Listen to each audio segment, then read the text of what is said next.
आज मैं आपसे एक बात शेयर करना चाहूँगी। आज मेरे पास एक क्लाइंट आई, लगभग 40 के अराउंड उनकी एज होगी। किसी ने रेफरेंस दिया था, उस रेफरेंस में आई। ऑब्वियसली परेशान थी, बहुत ज़्यादा परेशान थी, इसीलिए मेरे पास आई, है ना। या किसी के भी पास जाती जो लगता है कि ये परेशानी मेरी हल कर सकता है। तो लेकिन उसने बहुत ज़्यादा रो रही थी, वो जो कुछ भी परेशानी थी उसने मुझसे बताई अपनी सारी परेशानियाँ। मैंने सिर्फ ये कहा, अच्छा आप शांत रहो, चुप हो जाओ। तो एकदम से ही थोड़ा एक्साइटेड होके कहती है, नहीं आप नहीं समझ सकते, आप तो इतने अच्छे उसमें रह रहे हो, आप लोग तो शुरू से ही अच्छे परिवारों में जन्म लेते हो। अच्छे से मतलब अभी थोड़ा जिनका सोशल स्टेटस या इकोनॉमिकल स्टेटस ठीक होता है, तो आप नहीं समझ सकते।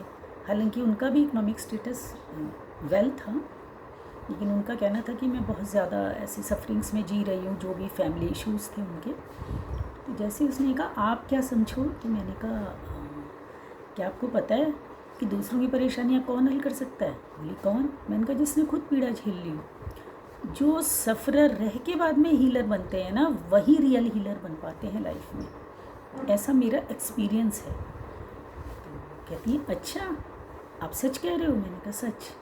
फिर उनको कुछ एक दो इंसिडेंट्स मैंने शेयर किए। मेरा पर्पस उनको डीमोरलाइज़ करना या डिप्रेस करना नहीं था, ना खुद ही डिप्रेस होना था।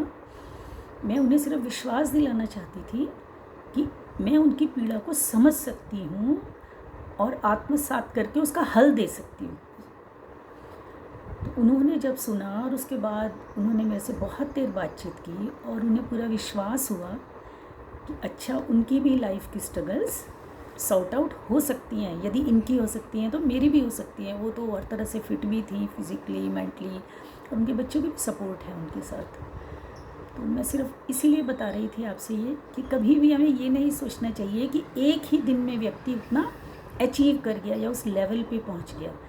संघर्षों से निकलकर ही कोई एक अच्छे लेवल का डॉक्टर, हीलर ऐसे बन सकता है।